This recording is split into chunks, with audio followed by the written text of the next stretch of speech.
السلام علیکم دوستوں، میں ہوں روبینہ خان اور آپ دیکھ رہے ہیں سوشل بکٹ ٹی وی۔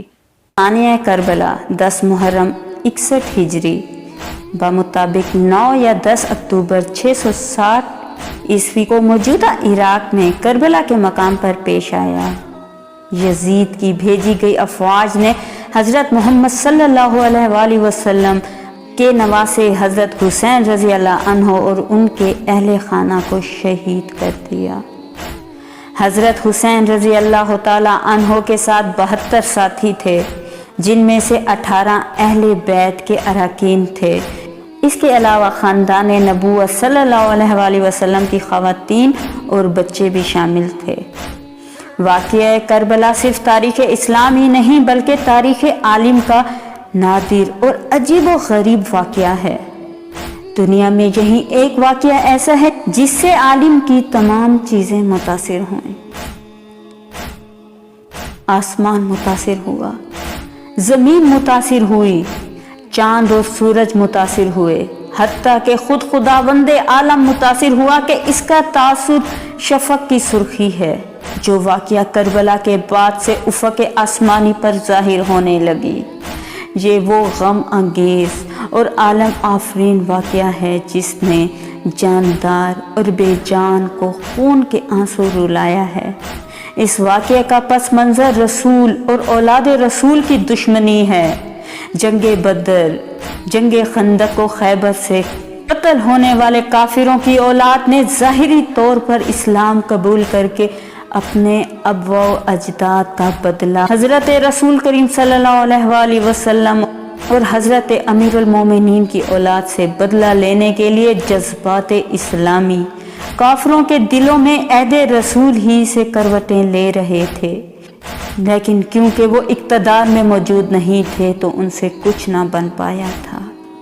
رسول کریم صلی اللہ علیہ وآلہ وسلم کے انتقال کے بعد جب 38 ہجری میں امیر المومنین براسرار اقتدار آئے تو ان لوگوں کو مقابلے کا موقع ملا جو عنان حکومت کو دانتوں سے تھام کر جگہ پکڑ چکے تھے۔ بالآخر وہ وقت آ گیا کہ یزید ابن معاویہ خلیفہ بن گیا۔ حضرت علی اور حضرت امام حسن شہید ہو چکے تھے۔ عہد یزید میں امام حسین سے بدلہ لینے کا موقع تھا۔ یزید نے خلافت منصوبہ پر قبضہ کرنے کے بعد امام حسین کے قتل کا منصوبہ تیار کیا اور ایسے حالات پیدا کر دیے کہ حضرت امام حسین کربلا میں آ پہنچے۔ یزید نے باروایت 80,000 فوجی بھجوا کر امام حسین کو 18 بنی ہاشم اور 72 احزاب سمیت چند گھنٹوں میں موت کے گھاٹ اتار دیا۔ حضرت امام حسین 28 رجب 60 کو مدینہ سے روانہ ہو کر 10 محرم الحرام 61 ہجری کو رسول کریم صلی اللہ علیہ وسلم کی خدمت میں پہنچ گئے۔ ظالموں نے 7 محرم الحرام سے پانی بند کر دیا اور 10ویں محرم کو نہایت بے دردی سے تمام لوگوں کو قتل کر ڈالا۔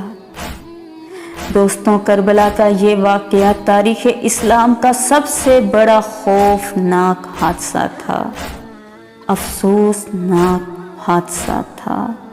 اس واقعے کی خبر اللہ نے حضور کریم صلی اللہ علیہ وآلہ وسلم کو پہلے ہی کر دی تھی۔ چنانچہ روایت میں آتا ہے کہ حضور صلی اللہ علیہ وآلہ وسلم نے اپنی زوجہ حضرت ام سلمہ رضی اللہ عنہ کو ایک شیشی میں کچھ مٹی دے کر فرمایا تھا کہ یہ اس جگہ کی مٹی ہے جہاں میرے نواسے کو شہید کیا جائے گا۔ جب وہ شہید ہوگا تو یہ مٹی خون کی طرح سرخ ہو جائے گی۔ کربلا کے واقعے کے وقت حضرت ام سلمہ رضی اللہ عنہ زندہ تھیں اور جس وقت امام حسین علیہ السلام شہید ہوئے یہ مٹی خون کی طرح سرخ اور مائع ہو گئی تھی۔ اسلامی تاریخ کو کسی اور واقعے نے اس قدر اور اس طرح متاثر نہیں کیا جیسے ثانیہ کربلا نے کیا۔ حضور صلی اللہ علیہ وآلہ وسلم اور خلفائے راشدین نے جو اسلامی حکومت قائم کی، اس کی بنیاد انسانی حاکمیت کی بجائے اللہ تعالیٰ کی حاکمیت کے اصول پر رکھی گئی تھی۔ اس نظام کی روح اسلامی تعلیمات کی بنیادی مقصد بنی نوع انسان کو شخصی غلامی سے نکال کر خدا پرستی، حریت فکر، انسان دوستی اور محبت کا درس دینا تھا۔ خلفائے راشدین کے دور تک اسلامی حکومت کی یہ حیثیت برقرار رہی، مگر یزید کی حکومت چونکہ ان اصولوں سے ہٹ کر شخصی بادشاہت کے تصور پر قائم کی گئی تھی، لہٰذا جمہوری مسلمان اس تبدیلی کو اسلامی نظام شریعت پر ایک کاری ضرب سمجھتے تھے۔ اس لیے امام حسین محض ان اسلامی اصولوں اور قدروں کی بقا و بحالی کے لیے میدان عمل میں اترے، اور راہ حق پر چلنے والوں پر جو کچھ میدان کربلا میں گزری وہ جور جفا، بے رحمی اور استبداد کی بدترین مثال ہے۔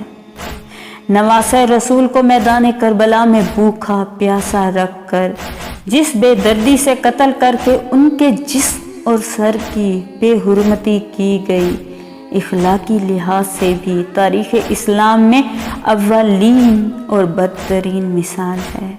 دوستو، یہاں پہ یہ نقطہ قابل غور ہے، جہاں شخصی اور ذاتی حکومت مذہبی اصولوں پر حاوی ہو جاتی ہے تو انسان درندگی کی بدترین مثال بھی پیش کرنے پر قادر ہے، اور ایسی مثالوں سے تو یورپ کی ساری تاریخ بھری پڑی ہے۔